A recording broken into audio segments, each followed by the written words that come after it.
안녕하세요, 아트미디 NDJ입니다. 이번 영상에서는 팔머라는 브랜드에서 리버라는 새로운 DI 박스 시리즈가 나와서 소개를 해드릴 겸 DI 맛집 레디알 제품과 비교를 한번 해보겠습니다.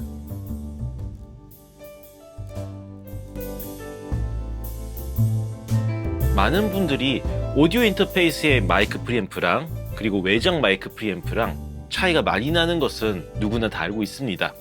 하지만 오디오 인터페이스의 하이지 단자를 통한 악기 녹음이랑 이 다이렉트 박스 통해서 녹음한 악기 소리가 차이가 많이 난다는 걸 아시는 분들은 별로 없으시더라고요. 하지만 생각보다 꽤 차이 납니다. 사실 저도 그래서 DI 박스에 별로 관심이 없다가 레디알 제품을 처음 써보고 깜짝 놀라서 레디알 컬렉터가 돼버렸죠. 저 뭐 많습니다. 레디알 J48도 있죠, 레디알 아이솔레이터 JISO 있죠, 뭐 리앰프 있죠, 트림2 있죠, JS5인가 그거 있죠.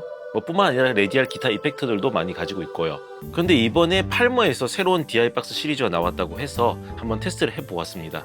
테스트를 제대로 해보기 위해서 저번에 웜오디오 센타보 이펙터를 테스트해주신 기타리스트 이희두 형님 스튜디오를 찾아갔습니다. 이날은 기타리스트계의 슈퍼스타 노경환 교수 형님도 놀러 오셨었죠. 정말 멋있고 유쾌한 형님입니다. 노경환 교수님은 센타보 한번 테스트해보고 싶어서 같이 만나게 되었는데 너무 마음에 들어 하시더라고요. 그래서 센타보 극찬을 하고 빌려가셨죠. 그리고 저는 기타리스트 이희두 형님이랑 함께 DI 테스트를 진행했습니다. 우선 두 제품 디자인부터 되게 깔끔해요. 두 제품 다 디자인은 정말 견고합니다. 둘 다 단단한 강철의 제품이죠. 플라스틱이나 이런 거면 깨질 수도 있는데 얘네들은 공연장에서 막 불려도 절대 깨질 염려는 안 해도 될 것 같아요. 굉장히 견고합니다. 테스트는 젤티가 많이 나는 픽업 달린 통기타로 테스트를 했습니다. 그럼 비교를 시작하기 전에 한 가지 말씀드리고 싶은 것은 팔머 거는 패시브 DI고 레디알은 액티브 DI입니다. 레디알 패시브 DI JDI를 한번 빌려보고 싶었으나 빌리지를 못했습니다. 그래서 제가 갖고 있는 J48 이 제품으로 테스트를 했습니다. 패시브와 액티브 레벨에서 차이가 납니다. 그렇기 때문에 개인 값에서도 당연히 차이가 났습니다. 근데 그거 뭐 어쩔 수 없어요. 픽업도 액티브 픽업이랑 패시브 픽업 출력 차이가 상당히 나잖아요. 그 정도 차이가 난다고 보시면 됩니다. 그렇다고 해서 액티브 DI가 소리가 더 좋다, 패시브 DI가 소리가 더 좋다 이런 건 없습니다. 픽업도 마찬가지죠. 그리고 가격도 차이가 꽤 납니다. 가격도 이 팔머 위퍼가 더 싸죠. 그리고 또 다른 차이는 주파수 응답 차이가 있습니다. 레디아는 20Hz에서 20kHz, 그리고 팔머 위퍼는 10Hz부터 60kHz입니다. 60kHz면 초고역대죠. 먼저 기타리스트 이희두 형님 스튜디오에서는 아르페지오 기타 프레이즈와 스트로크 기타 프레이즈를 한번 비교를 해봤습니다. 그리고 저는 개인적으로 따로 제 작업실에서 베이스랑 그리고 신스 베이스 그리고 패드 계열 신디사이저 사운드를 한번 테스트 해봤습니다. 녹음한 사운드는 순서대로 다 들려드리도록 하겠습니다. 그럼 녹음을 위한 시그널 플로우는 악기에서 DI 박스, DI 박스에서 마이크 프리, RME 파이어페이스의 AD 컨버터로 사운드를 받아봤습니다. 그럼 지금부터 사운드 샘플들을 들려드릴 건데요. 안 그래도 유튜브에 업로드 되면서 음질이 조금 저하되긴 했을 겁니다. 그리고 만약 저렴한 컴퓨터 스피커나 아니면은 이어폰이나 헤드폰을 사용하시면은 그 차이가 그렇게 크게 안 느껴질 수는 있고, 레퍼런스 모니터 헤드폰이나 모니터 이어폰 아니면은 모니터 스피커를 사용하시면은 차이가 느껴지실 겁니다. 그럼 먼저 통기타 사운드부터 들어보시죠.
우선 처음 테스트해봤을 때 노이즈 레벨은 둘 다 훌륭합니다. 그냥 믿고 써도 되는 제품들입니다. 둘 다. 기타 사운드 같은 경우 저랑 기타리스트 이희도 형님이랑 했던 얘기가 뭐냐면 의견이 서로 완전 일치했어요. 팔보가 되게 솔직하고 실제 사운드에 가장 흡사했습니다. 특히 기타 같은 경우는 하이 프리퀀시 때의 그 배음이 굉장히 중요한데 그 배음을 정말 훌륭하게 다 표현해 주더라고요. 반면 레디알 같은 경우는 소리를 좀 팻하게 만들어줍니다. 제가 느끼기에는 아마 레디알에 들어가는 이 젠센 트랜스포머의 특징인 것 같아요. 뭐 저는 그 젠센 트랜스포머의 팻해지는 사운드를 좋아해서 레디알 DI 박스들을 다 컬렉션한 건데, 하지만 기타 같은 경우는 확실히 팔모가 저도 더 나은 것 같습니다. 팔모 사운드가 되게 샤프하다 보니까 기타 사운드가 정말 사실적으로 굉장히 구현이 잘 돼요.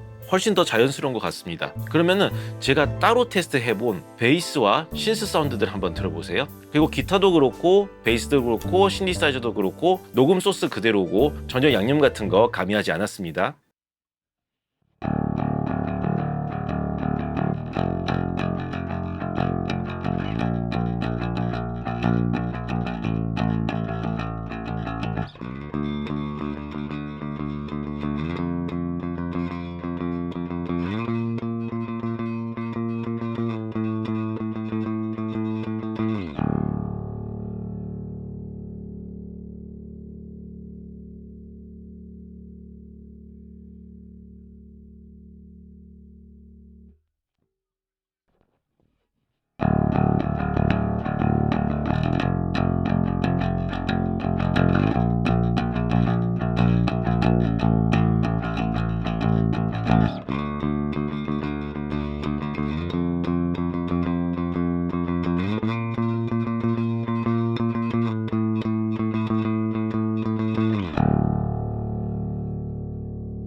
확실히 베이스는 중저역대가 레디알이 확실히 팻해지면서 더 단단하게 만들어주긴 합니다. 신스 베이스 같은 경우도 마찬가지고요. 사운드가 두껍게 들어가죠. 다만 약간 공간계 이펙터가 많이 걸려있는 앰모스피어적인 패드 같은 경우는 팔모가 확실히 고역대가 사니까 리버브 잔향도 오래 남고 더 넓게 들어오는 것 같습니다. 근데 팔모 이번 새로운 리버 시리즈 정말 좋은 것 같아요. 정말 깨끗하고 본연의 사운드를 정말 잘 전달해주네요. 팻하고 좀 더 웜하면서 단단한 사운드를 좋아하시는 분들은 레디알로 가시면 될 것 같고, 깨끗하고 솔직하고 자연스러운 소리 좋아하시는 분들은 팔모로 가시면 될 것 같아요. 저는 기타 때문에 팔모 하나 지금 살려고 그럽니다. 정말 개인적으로 기타는 팔모가 정말 더 잘 맞는 것 같습니다. 데모가 가능할지 모르겠지만 꼭 한번 써보세요. 그럼 유튜브 자체에서 당연히 저하가 됐지만 그래도 제가 올려드리는 사운드 샘플로 대충 각 DI 박스 캐릭터 비교하는데 도움이 되시길 바라며 저는 또 다른 테스트를 위해 페이드아웃 하도록 하겠습니다. 감사합니다.